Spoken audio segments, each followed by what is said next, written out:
So what I want to talk to you guys about is the difference between a good franchise and a bad franchise. One of the things that we often say is that we know good franchises or we find good franchises. And so the immediate question that people follow up with is, well, what's a good franchise? And the unique thing about that is that a good franchise for one person is a terrible franchise for another. It is very much a custom experience. And people, when they're going through this process, I don't think they fully understand or grasp that.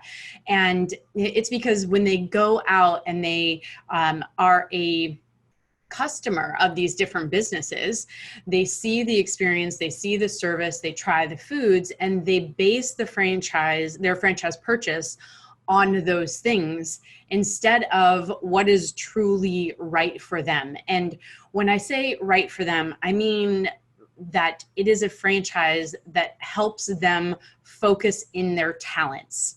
It's a franchise that allows them the opportunity to be the best at those talents.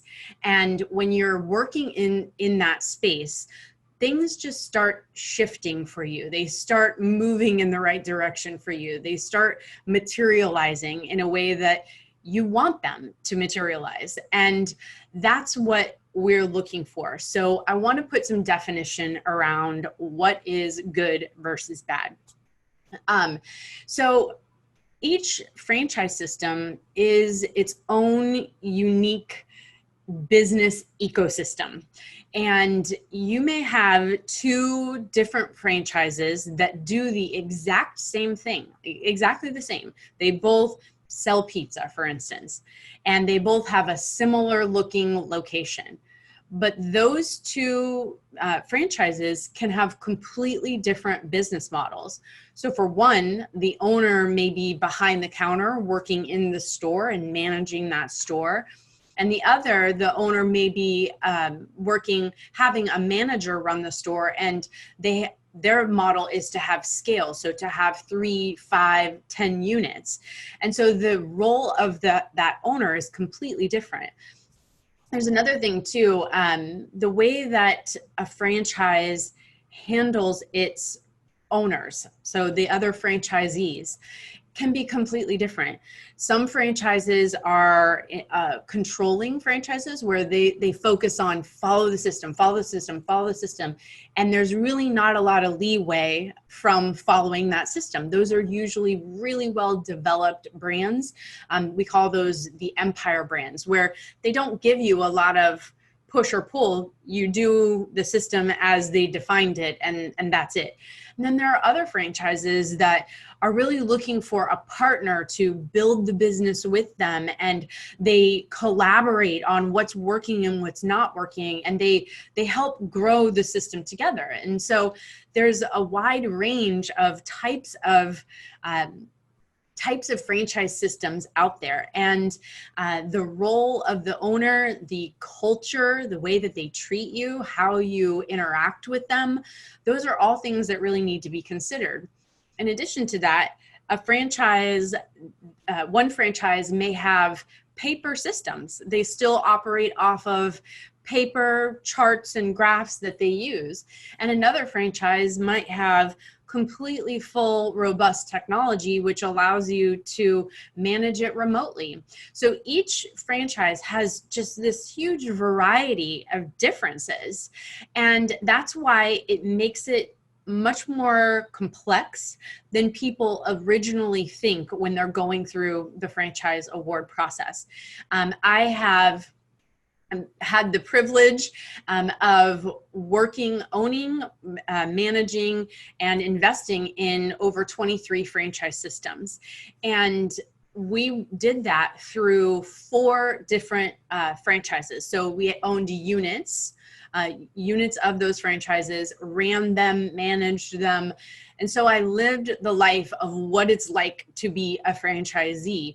And when you do that with different franchises, you get to see how is one behaving versus the other. How does the system work compared to the others? And it really gave me a lot of insight into what you want out of a franchise. And I can tell you with 100% assurance that they are not all created equally. And so you have to find what works for you. And so that's what this process and working with a franchise broker does for you. Another thing that I want to speak on is that a lot of times people think that when they go into a franchise that the system is perfected.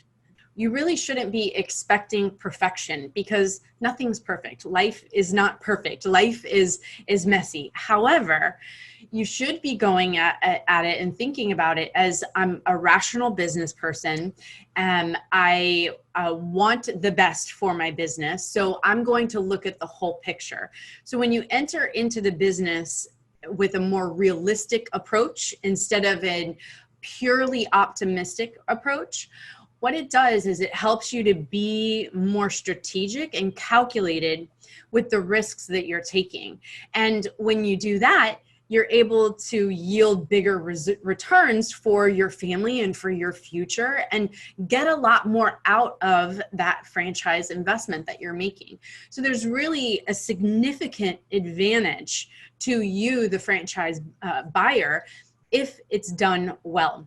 And so I just want to encourage you to focus on looking for an honest picture, not a perfect picture. With every franchise, it is its own business, right? So it's got pros, it's got cons, it's got things that it does really well, and it's got things that it could improve upon. And so what the franchise broker's role is to help you to see those things and then navigate your way through them. So what we do is we use a system called Franchise Grade.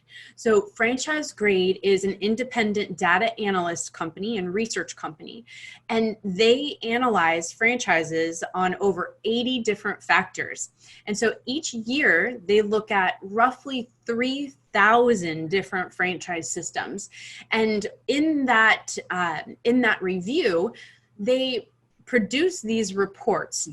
And I don't think that, if the average person looks at the reports, they may not understand fully what they're looking at, but we are experts in this field. This is what we do day in and day out, is that we look at, assess, monitor, review these franchises and help to find good franchises for good people. And what this report does, when you know how to look at it, it helps us to kind of peel back the curtain and to be able to see how this franchise benchmarks against other franchises in general and other franchises within the same industry that it is in. And so we can see how well they've performed, and we can see how they are different from other systems within their industry. So it gives us a lot of insight to be able to start a discussion, which helps empower that franchise buyer to make good decisions and have good conversations with the franchise system. So think of it like this. The franchise broker is the guide, and that guide is giving you a map, and they're laying the map out in front of you, and they're showing you on the map, here's where you are, here's the destination you want to get to, and here are all of the different paths that you may take. And on each of the paths, here's what you need to know about them. So if you go this route, there's a dangerous area right here. So you want to make sure that you have the proper equipment and the proper team to be able to navigate through that spot on the map. And so all it's doing is it's simply giving you the layout, and we're helping you to understand how to navigate through those different pieces.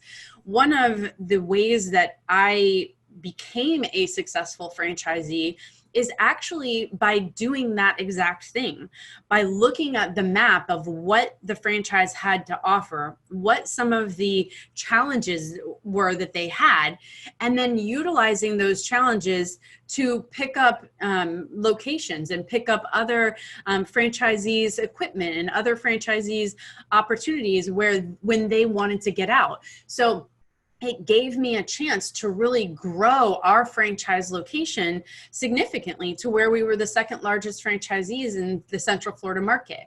And that's the kind of insight that we want to be able to share with you. We don't want you going into a franchise where you're completely blind. So all of that to let you know that if you have a clear understanding of what the story is, then you're going to be more effective at being successful within that good franchise that you choose.